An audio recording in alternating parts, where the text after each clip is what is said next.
Hello everybody, this is Nihilael, and I'm here with another Game Spotlight. Today, we're playing Heroes of the Storm. I've recently been going back to Blizzard games. For a while I had grown a little disinterested in them, but I really like what they've been doing as of late. Heroes of the Storm has been out for a while, they're just about to release the brand new Machines of War update, and they're doing a good job hyping that one up, so that's exciting. But I want to take a look at the base game, how far it's come from launch, what it does well, and some of its issues. For those of you who don't know anything about the game, Heroes of the Storm is Blizzard's MOBA, that of course stands for Multiplayer Online Battle Arena. It's a newer genre that's been pretty big on the scene for a while now. Games like Dota 2, League of Legends, Smite, those are other MOBAs. This one is by Blizzard. So you may be asking yourself, what sets this one apart? And the answer is quite a lot. One of the big aspects of the game is of course all that Blizzard IP. These aren't original characters fighting under some vague pretenses like you might be used to in other MOBAs. These are the famous Blizzard characters you've grown to know and love. If you've ever wondered whether or not Illidan can beat up Diablo, here you go. This game is here to answer that question. They are currently up to 55 different heroes, with 2 more about to go live and several more in development. The characters range from all over Blizzard's library. You've got your big 3, the Diablo, StarCraft, and Warcraft characters. They've very recently started putting in Overwatch characters, and they've even got the Lost Vikings if you're feeling a little Blizzard nostalgia. Now, the fact that they have these familiar characters is one of the game's strengths, but it also starts to reveal one of its weaknesses. They wanted to include certain iconic RTS units and player characters. So you've got your legendary heroes like Thrall or Tassadar, alongside Diablo 3 protagonist and StarCraft medic. Now, don't get me wrong, these characters are fine in terms of gameplay, and lore-wise, the Diablo 3 Nephilim might actually be the strongest character in the game. But you go over these huge memorable names, and then you've got what is essentially a random name generator filling in the next portrait. You don't mouse over Nazebo and go, oh, I know this guy. It's not too big of a deal. You get used to the heroes pretty quick. It's just a little jarring when you first start to play. On to gameplay. The base format is going to be very similar to other MOBAs. It's 5 vs 5. First team to destroy the other's main building wins. However, other than that and some of the basic controls, Heroes of the Storm does manage to separate itself from other games in the genre very well. When you go to pick your character, you'll notice a few distinct archetypes, 4 to be exact. Assassin, Warrior, Support, and Specialist. Assassin is going to be your damage dealer. Mages and attackers aren't differentiated by class, although that distinction certainly exists among the characters. Warrior is going to be your tank, and there's a bit of variation here. You know, you've got ones that specialize in catching the enemies, ones in fighting, defending other heroes, but they all boil down to being a tank. Support is pretty self-explanatory. You've got some that are going to heal, some that are going to shield instead of that, and others that are going to do just some various support abilities. But they're all there to help out your team. And finally, we have Specialist. This one can be a little harder to define. A lot of them are pushers or split pushers, but some of them are more support-oriented. And a couple of them even have these crazy gameplay mechanics, but we'll go over those in a bit. Overall, Specialist is a character that has a very focused style of gameplay, but doesn't really fit into one of the other pre-existing class types. The class types are going to be a little firmer here than you might be used to in other MOBAs, but that's largely because of the way the game's build system works. Speaking of which, you'll notice pretty quickly in-game that there's no gold. You don't have any, you can't earn any. So you might be asking yourself, how do I get my items? Well, there aren't any of those either. Your hero has no inventory and there aren't different items to buy. There's no shop of any kind anywhere on the map. This is a huge departure from what you might be used to seeing. No gold, no items, no last hitting, no farming, just you and your hero running around the map. You'll also notice that you start with 3 of your 4 abilities right off the bat. The last one, of course, being your ultimate, which becomes available at level 10. Rather than sinking points into abilities when you level, you just get all of them and they'll grow in power as you level up. So with no varying skill builds and no items to customize your character, you might be asking yourself, is there any variation to playing the same character? Or is Tyrael always going to play the same no matter what? And the answer is yes, there's plenty of variation. It comes in the form of talents, and to some extent the ultimates. Your talents are going to be available every 3 levels at 1, 4, 7, 10, 13, 16, and a final 4-level gap to 20, which is the max level. And these could be any number of things. They might passively affect your character, they might augment some of your abilities, some even give entirely new abilities that pop up on an additional little skill bar when you take them. Some talents also have little quests attached to them. The benefits of taking one of these is usually pretty small until you finish the quest, and then it becomes substantially stronger. For instance, there's one on Medivh which does nothing until you manage to hit 30 enemy heroes with his nuke, and that's without dying. If you can manage to get this done, it will permanently increase the nuke's damage and decrease its cooldown. And that's just one example. There are plenty of quest talents, each one of them is pretty unique. Your level 10 talent is always going to be your heroic ability, which is your ultimate. This is another variation to your character. With the exception of Tracer, all of the characters actually get the choice between 2 different ultimates. So theoretically, you're supposed to be able to pick one based off of the situation and your team comp. Keep in mind though that you can only get one and there's no way to respecialize any of your talents in game. So once you pick a talent, you've got it until the end of the match. Your level 20 talents are known as Storm talents. Typically they include an upgrade for whatever ultimate you took, and some other very powerful upgrades and abilities. There's one to reset all your non-ultimate cooldowns, there's one that's a blank, things of that nature. I gotta say, talents do a pretty good job of letting you customize your character. If you end up taking all of them for one ability as opposed to another, you're obviously going to be playing the game a completely different way. And since they changed the character directly rather than just stats, I actually found them to be a little more varying than your standard in-game item system. Another big departure from your typical MOBA gameplay are the map objectives. There are currently 11 different maps, although only 10 of them are in rotation.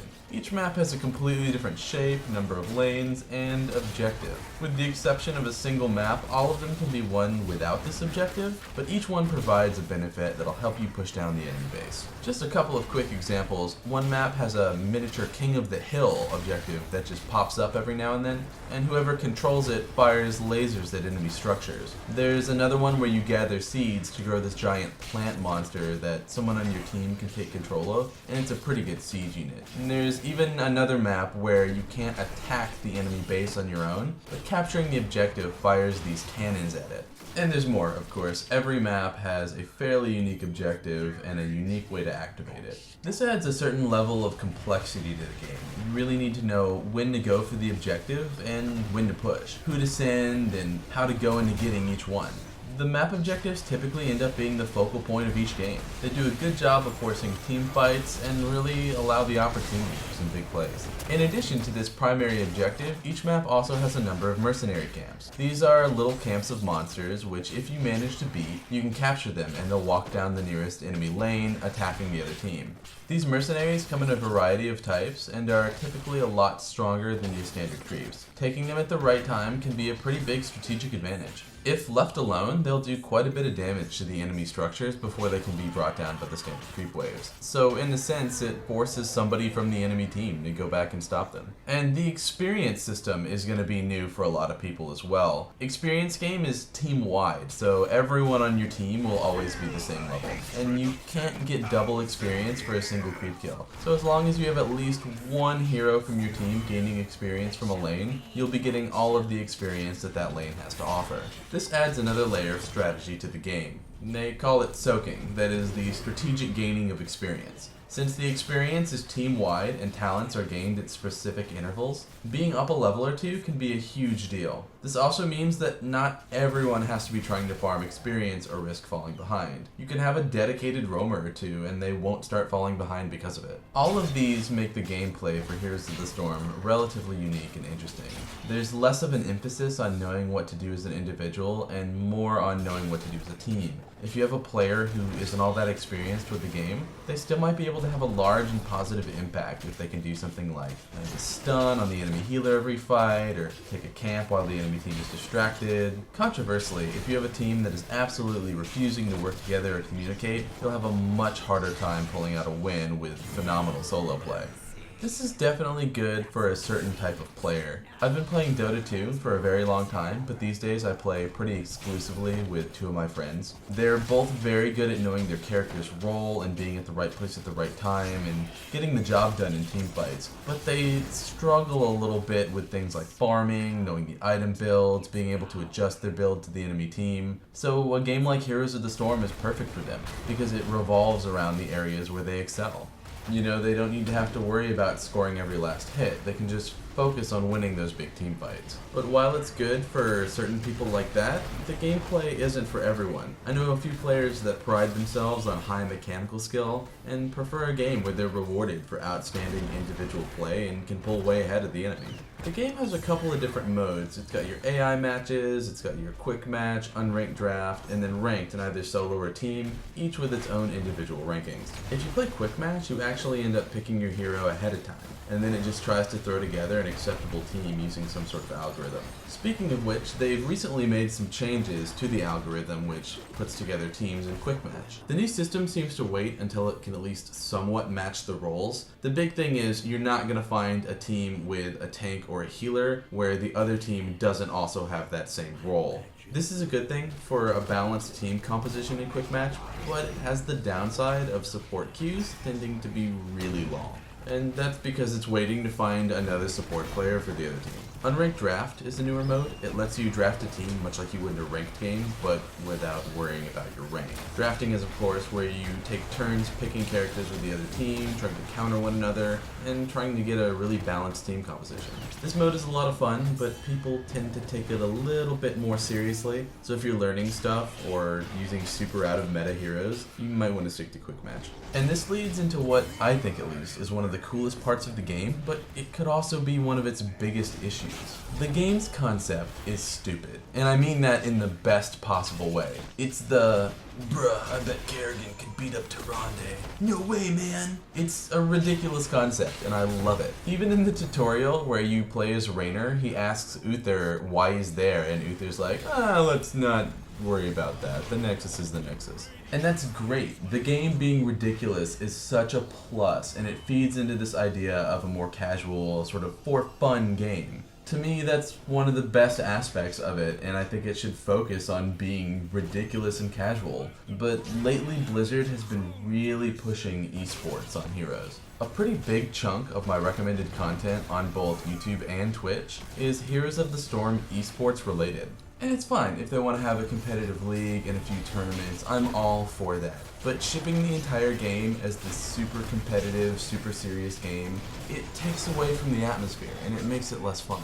I've seen it happen to a ton of games where there's this huge focus on the competitive aspect, and even the casual player base starts to focus on the professional metagame. I know in games of Dota, you can catch a lot of flack for playing out of meta characters, even if you end up doing really well. And it's because the game is balanced entirely around its competitive scene. And I think it would be a mistake to take Heroes of the Storm down that same path. And one of the big reasons why I think that sort of balancing wouldn't work for Heroes are these crazy characters. There are characters with mechanics I'd never even thought of in Heroes of the Storm. Just take a look at Cho'Gall. He's a two-headed ogre controlled by two people. It takes two spots on the team, but it's this huge character with two different players controlling him. That's so unique and it's so cool. And you've got characters like the Lost Vikings, which are almost the polar opposite. You know, it's three little characters all controlled by one guy, but this one guy can be controlling units all over the map. And there's more, there's plenty more. There's characters like Abathur and Murky. There's all of these characters that have this super unique gameplay that you just don't find anywhere else. You know, these characters are really out there. They're fun to play against. They just make the game better, but they also make the game hard to balance. When other games with a competitive focus have tried things like this, they usually end up too strong, too weak, or a super niche pick. And my fear is that if there's this huge push towards esports, these super unique characters will either be toned down or become these super niche picks, and players will discourage each other from picking them. And that's the last thing I want to see, because right now I'm really enjoying the game, and I'm really enjoying the unconventional aspects of it more than anything else. So there's a little rant about the game direction. section, let's move on. Like a lot of games these days, there are cosmetics you can buy in Heroes of the Storm. They're all pretty expensive, but even the more basic ones are pretty high quality. I mean, these are some nice hats. You have your normal skins that just have a few model variations, the epic skins, which usually come with new voice lines and some themed abilities. They usually transform the hero into something else. And then you've got your legendary skins, which have all of the above and some custom animations as well. Again, pricey, but high quality. Speaking of the shop, the game also has you unlock heroes. You don't start with any of them. The tutorial will give you enough gold to buy one or two, and then you'll get some gold while you level up your account as well. And there's a free hero rotation every week, but if you want to permanently unlock them, you're going to have to use your gold. Gold is earned a number of ways. Largely from playing games, you get a little more for winning than you do from losing, and there's also a quest system. Every time you complete a quest, you get some gold. And this leads into what is probably my biggest issue in all of Heroes of the Storm. I think the gold and quest system they currently have implemented is complete and utter garbage. So, like any game, you're gonna want a lot of heroes. I mean, eventually I'd like to have all of them. You know, I want to be able to fill different roles on my team. I want to be able to play different heroes within the same role. I'd like to have access to as many heroes as possible. They do a lot of balancing patches, so there may be one that I don't like today that they change and I like tomorrow. So the bottom line is you want heroes. You want as many as you can get. And they come at a couple different gold costs, but the newer ones are always 10,000 gold.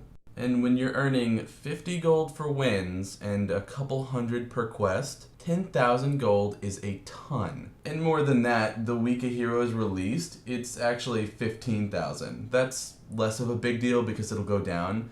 But you've got these heroes that are incredibly expensive, so you're going to want to be earning gold whenever you can. But take a look at some of the quests. Here I've got play 3 games as an assassin, and 3 games as X is a common one because there's one for each archetype. And they've also got ones for the big 3 franchises as well, you know, play 2 Diablo, 2 Warcraft, 2 Starcraft, things like that. But I've got this play 3 as an assassin quest, and let's say today I kind of want to play Medivh. He's one of my favorite heroes, and he's a specialist. So if I pull any play X quest other than Warcraft or Specialist, I can't play Medivh to finish the quest. And I've played a good bit of Heroes of the Storm. I'm not sure exactly how many hours I have logged, but it's quite a lot. And I don't have that many characters. It really takes a long time to unlock any reasonable number of them. So I want to get my quest done, but sometimes in order to do that, I may have to play characters that I don't feel like playing. And one of the other good ways to get gold is to play a character until your account has them at level 5. You get an account level for each character that unlocks new color schemes and whatnot, but if you get them to 5, you get 500 gold. But again, if you like a character, you'll probably get them to 5 really quickly. So the only characters you're going to have beneath that are ones in free rotation that you don't own and probably aren't interested in. So the way this all comes together is that you're encouraged to play heroes that you don't want to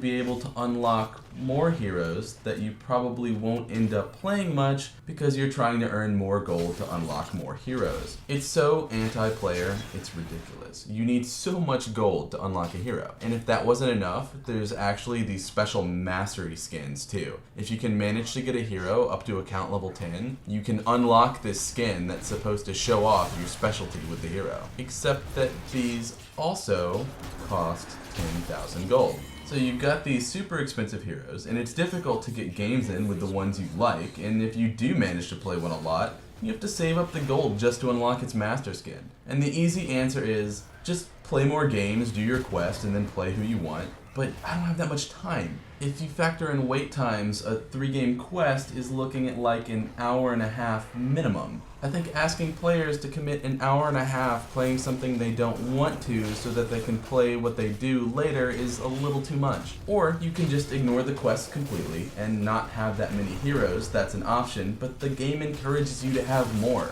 So then you might be asking yourself at this point, why did they make it so hard to earn heroes with gold? Well, you can also buy heroes for the cool price of $9.99.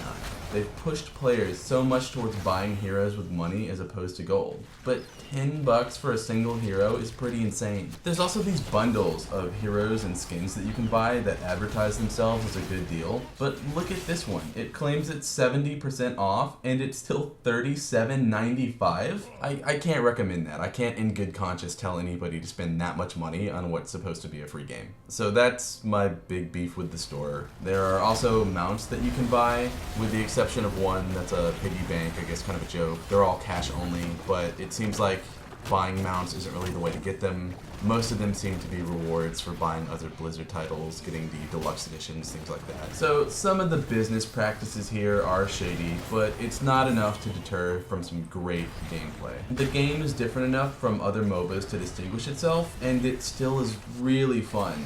I feel like I can just pick it up and play for a bit. It definitely feels like more of a casual game than a hardcore game. And it's worth mentioning that they've done a really good job nailing the feel of some of these characters as well. Most of them feel and play just like you'd imagine they would from their other game incarnations. But that's my take on Heroes of the Storm. It's free to play, kind of. So if you're looking for something different in the MOBA department, go check it out. You could probably get a couple hours of fun in just off the free heroes each week. And of course, you could also invest some money and, get more of the content. But if you like this video, go ahead and hit that like button for me. Don't forget to subscribe for more gaming content, and I will see you guys in the next one.